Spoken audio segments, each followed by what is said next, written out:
Cette usine, c'est une très ancienne usine. C'est une usine qui a plus de 100 ans puisqu'elle a démarré en 1915.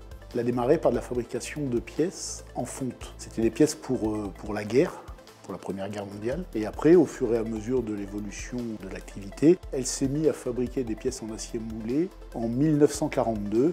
Et c'est de cette époque-là que date le fait qu'on a des clients historiques dans le secteur minier, mais aussi pour Poquelin, mais aussi pour d'autres clients industriels. Caterpillar est notre plus gros client ici sur Casse Metal-Feur, en termes de tonnage et en termes de chiffre d'affaires. Donc ce sont ces clients historiques que l'on a conservés, que l'on cherche à conserver et que l'on cherche à développer dans notre stratégie future. J'arrive en 2019. J'arrive ici en tant que directeur du site, donc avec une mission qui m'a été donnée dès le début de restaurer l'activité et restaurer les résultats de cette entreprise, avec tous les moyens qui lui ont pu m'être donnés par la branche CEF Metal. Nous avons des vrais besoins de recrutement dans différents métiers. Ça court sur la production, ça court sur la qualité, sur l'hygiène, sécurité, environnement, sur tous les secteurs de l'entreprise. Nous avons des besoins. Comme beaucoup d'entreprises, nous cherchons à recruter. Donc ces talents-là, il faudra soit les attirer en étant non seulement attirants au niveau financier, ce qui est la base, mais ce n'est pas suffisant. Il faut attirer et après il faut pouvoir conserver. Et pour conserver, il faut donner la possibilité aux gens d'évoluer dans une ambiance qui soit sereine, dans une ambiance qui soit comprise, dans une ambiance qui soit admise et dans une ambiance saine, quoi. Je travaille ici depuis 6 ans. Mon métier consiste à concevoir des pièces en 3D pour des clients tels que Caterpillar et Alstom jusqu'à la mise en série des pièces. On va recevoir une pièce d'un client avec les tolérances que le client voudra selon sa conception à lui. Et nous, on doit l'adapter en fonderie. Une fois que la conception est faite en 3D avec le logiciel SolidWorks, on conçoit une première pièce type que moi je vais suivre durant tout le processus de fabrication, de parachèvement, etc. Après ça, le client nous valide la pièce pour ensuite partir en fabrication. Ce qui me motive à venir au travail, c'est tout d'abord l'ambiance générale de mon service. On apprend toujours de nouvelles choses en fonderie. Ça fait 6 ans que je suis ici. Je n'ai pas encore l'expérience comparée à mes autres collègues. Les qualités pour ce boulot, c'est surtout d'être curieux, d'avoir un bon relationnel avec nos collègues et avec les clients. La fonderie, c'est un travail qui permet de faire toucher à tout. Il faut être polyvalent. Ce qui est bien, c'est qu'on a beaucoup de formations sur certains logiciels que j'aurais jamais imaginé toucher. Je suis ici depuis 2018.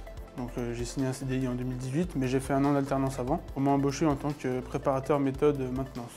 Au niveau maintenance, j'ai un peu un job de magasinier. C'est moi qui gère un peu le stock, qui approvisionne ce qu'on a besoin. Et en parallèle, il faut aussi que je sois dans l'usine pour justement voir ce qu'on peut faire comme préventif sur les machines et après développer des gammes de préventifs et les mettre justement sur le logiciel de maintenance.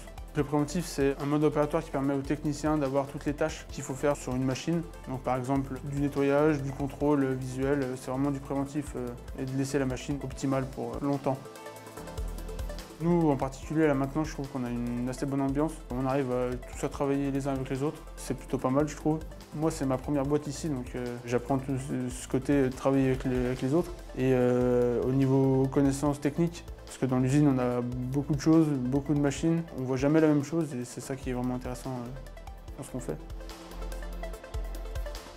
Moi, je suis là depuis à peu près un peu moins de 4 ans maintenant.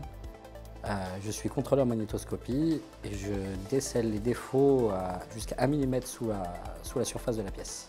On m'amène les pièces, je les badigeonne de liqueur magnétique et on les magnétise, puis on regarde avec une lampe UV les défauts qui apparaissent.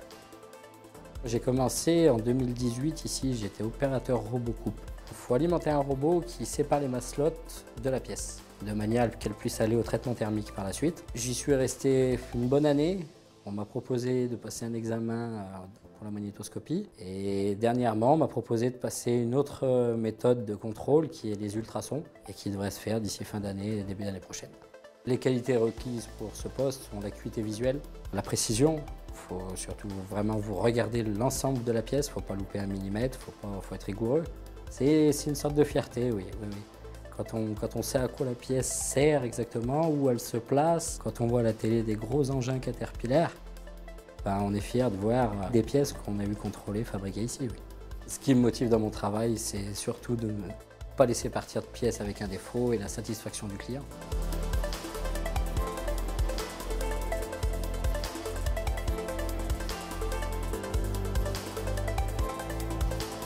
Vous avez compris qu'on est dans une entreprise qui souhaite aller de l'avant, qui souhaite se construire un très joli futur, qui a besoin de talent pour réussir à se construire ce futur. Et donc, comme vous êtes intéressé, n'hésitez pas à venir nous voir.